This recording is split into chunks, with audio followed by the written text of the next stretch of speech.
السلام علیکم۔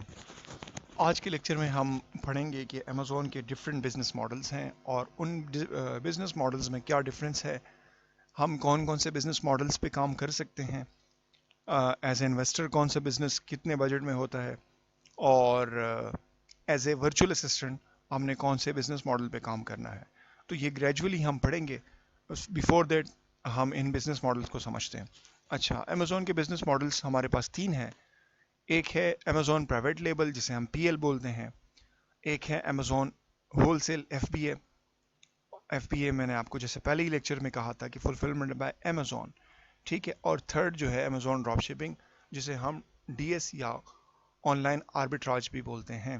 ان دونوں میں تھوڑا سا ڈفرینس ہے، وہ آگے میں آپ کو بتاؤں گا، ٹھیک ہے۔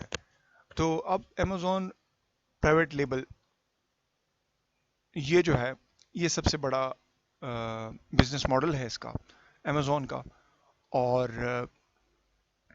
اس میں آپ کو کیا کرنا پڑتا ہے، اس بزنس ماڈل میں آپ کو building your own brand own ایسٹ، آپ کو اپنا ایک برانڈ بنانا پڑتا ہے، اپنی آپ کی ایک پہچان بنتی ہے مارکیٹ میں۔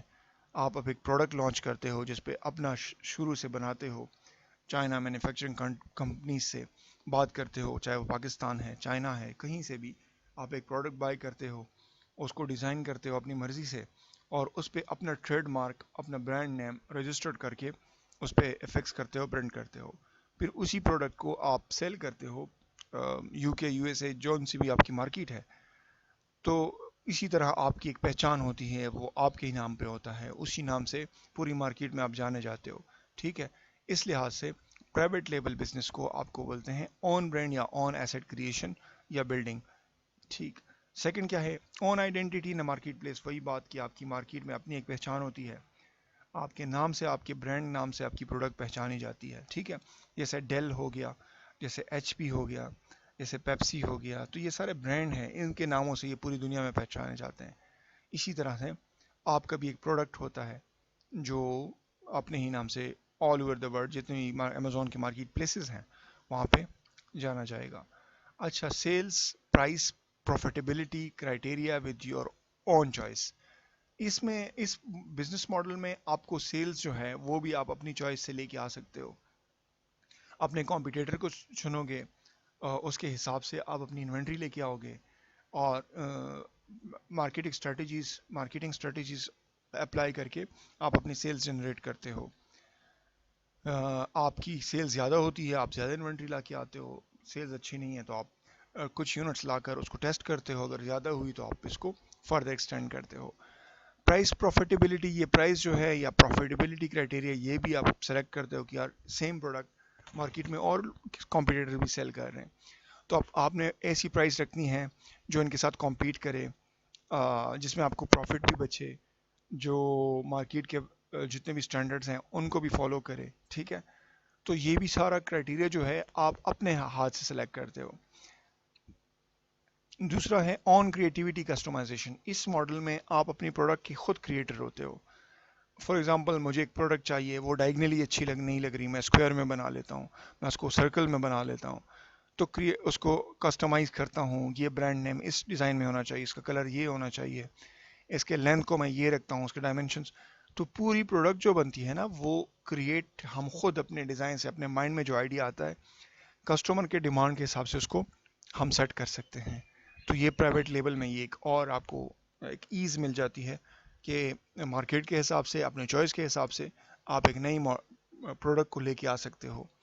Extensible to all marketplaces, یہ جو ہے یہ آپ کا پرائیویٹ لیبل بزنس یہ تمام مارکیٹ پلیسز میں ایکسٹینڈ کیا جا سکتا ہے۔ فار ایگزامپل میری پروڈکٹ جو ہے یو کے میں اچھی سیل ہو رہی ہے، اب میں چاہ رہا ہوں کہ یار یہی پروڈکٹ میں یو ایس اے میں لے جاؤں، تو سیم وہی ایسن اٹھا کر میں یو ایس اے میں بھی گلوبلی سیل کر سکتا ہوں، میں جاپان میں بھی کر سکتا ہوں، میں آسٹریلیا میں بھی کر سکتا ہوں، میں یو اے ای میں بھی کر سکتا ہوں۔ سیم وہی ایک پروڈکٹ، وہی ایک برانڈ آپ تمام مارکیٹ پلیسز میں ایکسٹینڈ کر سکتے ہو۔ تو یہ بھی اس کی ایک بہت بڑی مطلب ایک ایڈوانٹیج ہے آپ کو اس موڈ آف بزنس میں۔ اچھا، اب اگر Amazon F B A wholesale کی بات کریں تو اس بزنس ماڈل میں آپ کو ایک پہلے سے اسٹیبلشڈ برانڈ سے بات کرنی پڑے گی، جو کہ پہلے سے ہی مارکیٹ میں ان ہے، جو ویل ناؤن ہے، جس کے کسٹمرز بہت ہیں. تو آپ نے ایسے برانڈس کو فائنڈ کرنا ہے، پھر آپ نے ان سے اپروول لینا ہے. آگے بتاتا ہوں کہ اپروول میں کیا چیزیں ہیں. آپ نے ان سے اپروول لینا ہے، اور اپروول میں ان سے بات کرنی ہے کہ میں آپ کی پروڈکٹ کو سیل کرنا چاہتا ہوں. اگر آپ کو authentic distributor, brand, whole seller سے آپ کو پرمیشن مل جاتی ہے، تو آپ اس کی پروڈکٹ کو اٹھا کر انلسٹ کرتے ہو اور آپ سیل کرتے ہو. اس کو نیکسٹ منٹ کی سیل بولتے ہیں.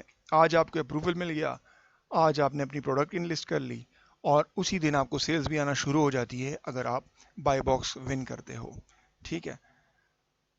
آپ کو اس میں کوئی مارکیٹنگ کی ضرورت نہیں کرنی پڑتی، کیونکہ آلریڈی یہ ایک اسٹیبلش برانڈ ہوتا ہے، اس کے کسٹمرز پہلے سے ہوتے ہیں، اس کی سیلنگ ہو رہی ہوتی ہے. ٹھیک ہے. آپ کو اس ماڈل میں بجٹ بھی بہت کم لگتا ہے. بجٹ خیر میں آپ کو آگے جو اس کی ویڈیوز ہیں، لیکچرز ہیں، اس میں بتاؤں گا کہ آپ کو کتنے بجٹ کی ضرورت پڑتی ہے. اس میں آپ کو می ٹو کرنا پڑتا ہے. می ٹو کیا ہوتا ہے؟ مطلب میں بھی سیل کروں گا آپ کی یہی پروڈکٹ، آپ کسی اور کی لسٹ کو ایڈ کرتے ہو، اس کو می ٹو بولتے ہیں ان اے بزنس ٹرم. اچھا، اپروول آپ کو چاہیے اس پروڈکٹ کو سیل کرنے کے لیے، برانڈ سے، ڈسٹریبیوٹر سے یا ہول سیلر سے. اور آپ کو ایک ری سیلر سرٹیفکیٹ دیتے ہیں وہ لوگ، جو اس برانڈ کی پروڈکٹ آپ سیل کر رہے ہو، آپ کو ایک ری سیلر سرٹیفکیٹ دیتے ہیں. وہ سرٹیفکیٹ آپ امیزون کو سبمٹ کراتے ہو کہ یار مجھے پرمیشن مل گئی ہے، میں بھی یہ پروڈکٹ سیل کروں گا. اور آپ کو ایک ویب سائٹ کی ضرورت پڑتی ہے، اور آپ کو کمپنی رجسٹریشن کی ضرورت پڑتی ہے.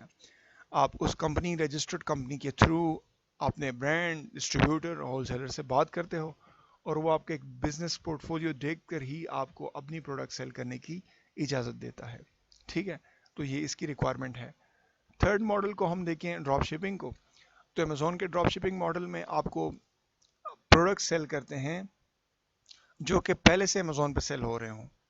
آپ ایسی پروڈکٹ نکالتے ہو جو پہلے ہی امیزون پہ سیل ہو رہے ہوں، جیسے ہی ہول سیل میں تھا. لیکن ہول سیل میں آپ کو بلک میں بائی کر کے امیزون کے ویئر ہاؤس میں یا اپنے گھر میں رکھ کر آپ نے اس کو اپنے کسٹمر تک پہنچانا تھا. یہاں ایسا نہیں ہے، یہاں ٹوٹلی ڈفرینٹ ہے ہول سیل سے. آپ کو تب آرڈر پلیس کرنا پڑتا ہے، تب آپ کو انوینٹری بائی کرنی، انوینٹری نہیں، آپ کو وہ یونٹ بائی کرنا پڑتا ہے جب آپ کو آرڈر آتا ہے. ٹھیک ہے. آپ کو نہ اس میں لاس کا کوئی خطرہ ہوتا ہے. آپ کی سیلز جو ہے ٹوٹلی آپ کے کنٹرول میں ہوتی ہے. جب آپ کو آرڈر آئے گا، آپ پروڈکٹ بائی کرو گے، آپ اپنے کسٹمر کو بھیجو گے. پروفٹ جو ہے وہ بھی آپ کے ہی کنٹرول میں ہوتا ہے. آپ کا جتنا بجٹ ہوتا ہے، آپ وہی پروڈکٹ بائی کرتے ہو، اپنے پروفٹ رکھ کر آگے کسٹمر کو سیل کرتے ہو. لیکن یہ ہے کہ آپ کو ہارڈ ہے یہ مینج کرنے میں. آپ اگر بلک پروڈکٹس آپ کو لینے پڑتے ہیں، تو بہت سے ریٹیلرز جو بیٹھے ہوتے ہیں وہ آپ کو بلک پرچیزنگ نہیں کرنے دیتے ہیں. تو آپ نے پہلے سپلائر سے بات کرنی ہوگی کہ یار یہ پروڈکٹ میں بائی کر رہا ہوں، یہ میں بلک میں بائی کر سکتا ہوں کہ نہیں کر سکتا. سپلائرس کے بہت سے ایشو آتے ہیں، آپ کو ویلڈ ٹریکنگ آئی ڈیز نہیں ملتی، جو کہ آپ نے انوائسز نہیں مل رہے ہوتے. یا سب سے بڑا مسئلہ اس میں یہ آتا ہے کہ آپ جو پروڈکٹ سینڈ کرتے ہو وہ امیزون کے پیکیجنگ میں نہیں جاتا، اس ریٹیلر کا یا اس سپلائر کی پیکیجنگ میں جاتا ہے جو امیزون کے ساتھ نہیں ہے. تو موسٹلی کسٹمرز آپ کو نیگیٹو فیڈ بیک دیتے ہیں، اس پہ لکھتے ہیں کہ ہم نے تو پروڈکٹ امیزون سے منگائی تھی، یہ کسی اور سیلر سے کیوں آئی، یہ تو کسی اور پیکیجنگ میں آ گئی. تو جب یہ امیزون کو پتہ چلتا ہے تو پھر آپ وائلیٹ کرتے ہو، آپ کو پینلٹیز پڑتی ہیں، اور آپ کا اکاؤنٹ خطرے رسک میں جاتا ہے. تو بس یہ ایک دو تین چیزیں ہیں، اس کو دیکھنا پڑتا ہے. بائی دا وے یہ بھی ایک پروفیٹیبل بزنس ہے امیزون کا. تو ہوپ سو یہاں تک آپ کو سمجھ آ گئی ہوگی کہ امیزون کے 3 بزنس ماڈلز کون کون سے ہیں.